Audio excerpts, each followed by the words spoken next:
Hello students, आज हम लोग डिफरेंशियल इक्वेशन वाले चैप्टर का ही जो 2-3 क्वेश्चन पहले सॉल्व किए थे उसी को आगे बढ़ाते हुए और कुछ क्वेश्चन को सॉल्व करेंगे। जैसे कि solve the following differential equation, आपको क्वेश्चन गिवन है। फर्स्ट क्वेश्चन है dy by d x equal to cos square y upon sine square x. जैसे कि मैंने पिछले वीडियो में भी कहा था कि आप जो है एक क्वेश्चन मैं जैसे सॉल्व करूंगा उस क्वेश्चन के सॉल्विंग पैटर्न को आप देखिए किस तरीके से सॉल्व हो रहा है। मैं उसके सॉल्व करने के तरीके और रूल्स बताऊंगा। पूरे सॉल्यूशन को देखने के बाद आप वीडियो को पॉज करिए, पॉज करके सेकंड क्वेश्चन को आप खुद से बनाने की कोशिश करिए कि आपसे सॉल्व हो पा रहा है।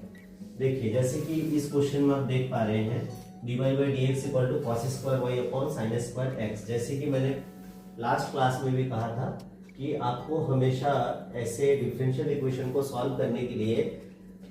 cos जैसे y का फंक्शन और x का फंक्शन है उसको अलग अलग करना है ताकि x के रिस्पेक्ट में y के रिस्पेक्ट में उसको इंटीग्रेट किया जा सके। जैसे कि यहीं से अगर हम इसको सॉल्यूशन लेके बनाए तो ये dy अपॉन ये cos स्क्वायर y यहाँ नीचे आएगा इज इक्वल टू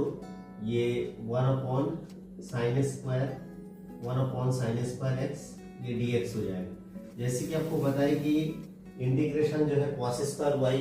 में कोई फॉर्मूला नहीं है कि cos स्क्वायर y का डायरेक्ट इंटीग्रेशन में कोई फॉर्मूला हो, तो हम इसको चेंज करेंगे। ये 1 अपॉन cos स्क्वायर y है तो इसको न्यूमरेटर में लेके जाएंगे, ऊपर लेके जाएंगे तो ये हो जाएगा sec स्क्वायर y dy और ये 1 अपॉन साइन स्क्वायर x को लिखेंगे cosec स्क्वायर x ये dx। अब दोनों साइड इंटीग्रेट कर देंगे, इंटीग्रेटिंग बोथ साइड, ये y के रिस्पेक्ट में ये x के रिस्पेक्ट में। यही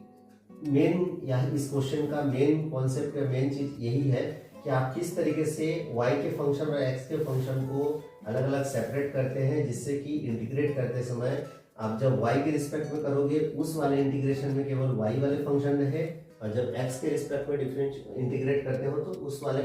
इंटीग्रेशन में सिर्फ x के ही फंक्शन रहे। तो ये जो सेक स्क्वायर y है तो इसका आपको पता है कि सेक स्क्वायर y जैसे सेक स्क्वायर x का इंटीग्रेशन tan x होता है, जैसे tan x का डिफरेंशिएशन sec स्क्वायर x होता है, वैसे ही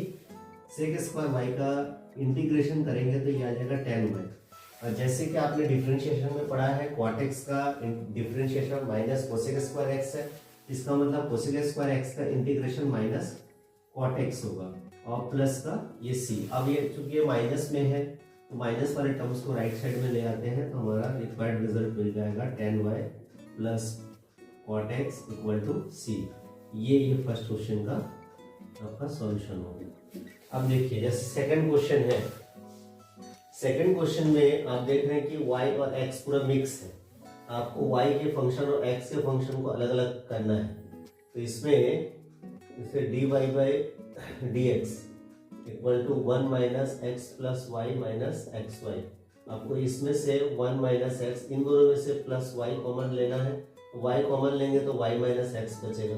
अब ये 1 माइनस एक्स जो है आपका y कॉमन लिए 1 माइनस एक्स बचा, यहाँ ऑलरेडी 1 माइनस एक्स है तो 1 माइनस एक्स पूरे में से कॉमन निकालेंगे तो यहाँ सिर्फ 1 बचेगा और एक प्लस का y बचेगा। अब जैसे कि हमने लास्ट 2-3 क्वेश्चन में देखा है कि y के फंक्शन और x के फंक्शन को अलग अलग करते हैं तो dy अपॉन 1 प्लस वाई हो जाएगा इक्वल टू dx, ये 1 प्लस एक्स 1 माइनस एक्स यहाँ बचा है 1 माइनस एक्स और dx को क्रॉस मल्टीप्लाई करेंगे इनटू ये dx हो जाएगा। अब ये दोनों साइड आप इंटीग्रेट कर दीजिए ऐसा तो 1 प्लस वाई को t कंसिडर करते तो dy इक्वल टू dt होता, 1 बाई टी का log t होता, फिर वापस वैल्यू रखते तो log 1 प्लस वाई ही आता। इसलिए मैं इसको डायरेक्ट लिख रहा हूँ log 1 plus y equal to 1 का इंटीग्रेशन करेंगे, जैसे इसका इंटीग्रेशन किए log 1 प्लस वाई आया, इसका इंटीग्रेशन 1 का इंटीग्रेशन करेंगे x के रिस्पेक्ट में तो ये dx के साथ इंटीग्रेशन करेंगे तो 1 है मतलब कांस्टेंट का x हो जाएगा और यहाँ x का हो जाएगा माइनस एक्स स्क्वायर अपॉन 2 और प्लस का c। अब चाहे तो इस पूरे टर्म्स को इधर लेके भी रख सकते हैं, यहाँ पे यहीं तक इसका आंसर ले सकते हैं ये।